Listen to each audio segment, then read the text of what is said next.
Well, hello there. So today I'm going to talk to you about Halo 3 ODST that was meant to be DLC for the main game, but then Microsoft decided to release it as a full disc title. Against Bungie's greater wishes, I believe. And this is a different sort of game. It's probably my favourite game in the Halo series, for it has a completely different structure and feel to it. It still has its moments of high action, but when you're walking along the sombre, night-stricken, rain-soaked streets of New Mombasa, set directly after the Covenant ship departs Earth, with an amber-clad and Captain Keyes, well, his daughter, who's still a captain, in hot pursuit of the Covenant forces. You play the part of the Rookie, an ODST, an orbital drop shock trooper. Not a Spartan, but they're still very, very capable soldiers. And the cast of this game is also very amazing in my humble opinion. It's almost like a mini Firefly / Serenity reunion. You've got Nathan Fillion as Buck, and you've got Adam Baldwin and Alan Tudyk in it as well, and I have forgotten their character names. You've also got Trisha Helfer playing Dare, and she was from Battlestar Galactica and various other things now, but that's where she came to prominence, was in the remake of Battlestar Galactica in 2003. Nolan North makes an appearance as well, because, well, you can't have a video game without having him or Troy Baker somewhere in the mix.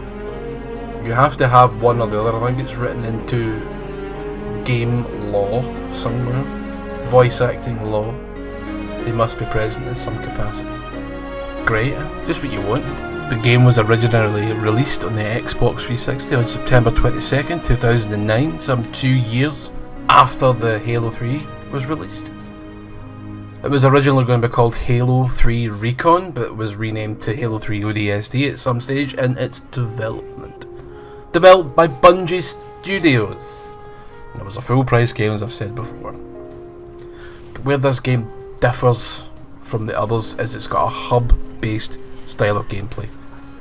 You start off as the Rookie, you've been separated from the rest of your team, and you are charged with finding them. So you need to find little clues to lead you to where they are.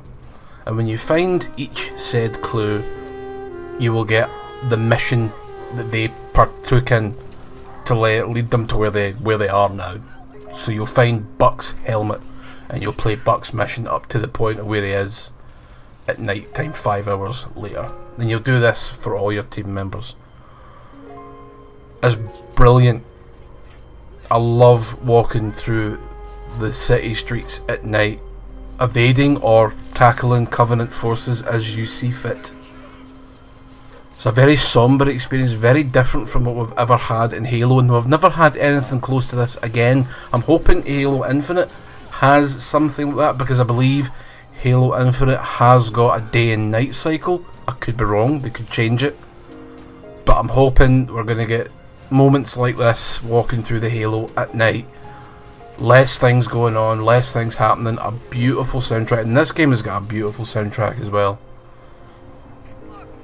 It's a very special game to me because it's so different. So it is my favourite Halo game. It's also the shortest, but it doesn't feel that short. I've recently replayed the whole thing, and I don't really think it feels all that shorter than any other Halo campaign. People are like, oh, it's much shorter. It really isn't, especially if you are going around the city in the hub area between missions, finding wee secrets, unlocking armories, finding codexes, and listening to some of the story from the superintendent, which is the AI that runs the city. You eventually have to figure out how to fix that and bring it all back online and eventually escape the city. You'll also come into contact with another Covenant troop type, the Engineer. Now these things will augment everything around them with a shield, so can be quite annoying to engage. So if you ever see an Engineer Even if you're in a huge firefight, go for the engineer first, otherwise you'll have extra shields to contend with, and it's just not fun. It takes forever and it's a pain in the arse. When the engineers die, they explode and they will throw what look like little plasma grenades all over the place, and then they will explode, so it can be quite the clusterfuck if you, like, say if you detonate them over an area that's got a lot of Covenant fuel vials, and the sort of the blue, almost rectangular, oblongy type things. They'll just massive, huge explosions all over the place. Don't get caught up in that. I think that's the only new troop type you see. Everything else is fairly familiar. You will face brutes. There are no elites. You fight no elites in this game whatsoever. So it's brutes, drones, hunters, and the wee guys. What the fuck are they called again? The infantry, the wee fucking fish-like guys that have the high pitch. Yeah, I can't think of their name. That's so weird. But you fight them. It's weird that you don't play a Spartan though, because you can do just about everything a Spartan does. Even wield a Spartan laser. Now I know it's just a shoulder-mounted laser, but I thought you'd have to be a Spartan to, you know, withstand the recoil maybe, or something like that. Maybe break a normal human shoulder after it gets fired. No, you can basically do everything that John can do. It's weird, but I can understand why they want to keep it as close to Halo as possible, and that's how they do it. I like the level structure, I like the way it's presented, I like how you find different parts of your teammates' uniform or guns, and then that'll trigger the mission. So you can basically fart around in New Mombassa's hub for as long as you like. There's no time limit to it. It's at night, and it's just, you'll get to some of the areas when you'll see buildings on fire in the background, and you'll see phantoms flying around. It's a great sense of atmosphere in this. It's almost a hopeless atmosphere, and it's very sad because you are walking around the husk of this city. Everyone's gone. You will see marine bodies everywhere. You'll see civilian bodies in a few places as well. So it's a very somber experience. It's great, but all your typical Halo things are here as well. You do have your missions where you'll get in a Scorpion tank and you'll race down the highway, try to protect this artifact, and yeah, you'll get to fly Banshees and go in Ghosts if you want to.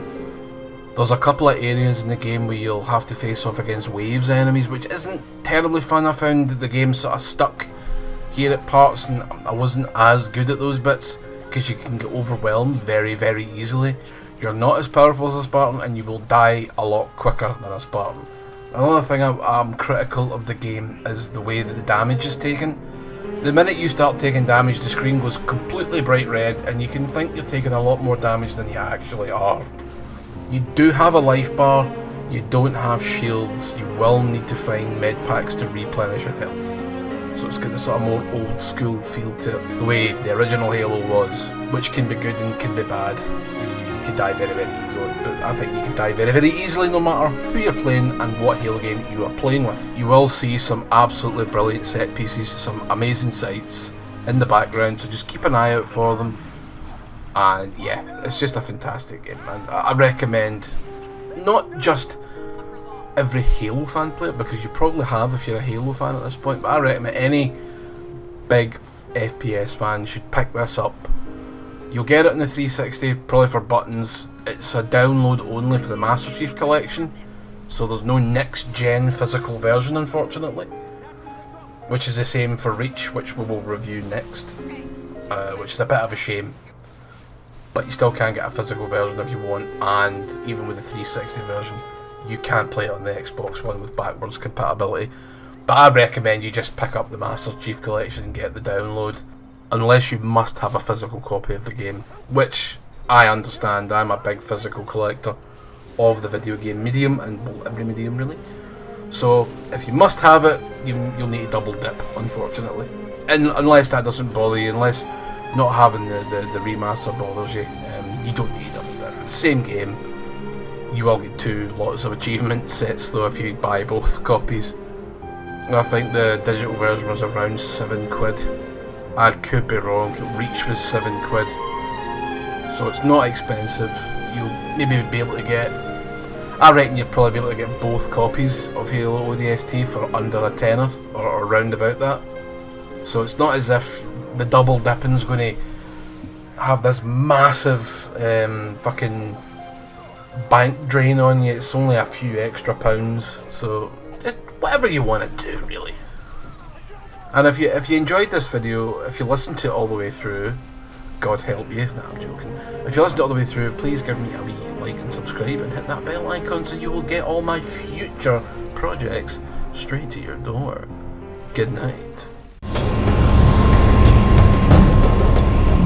Hey, you fellas know a gunnery Sergeant Buck?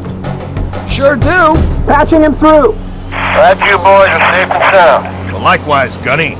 You need a pickup? As long as you're offering. We're in the police HQ. Can you take us there? Affirmative. All right. Get you up top. What?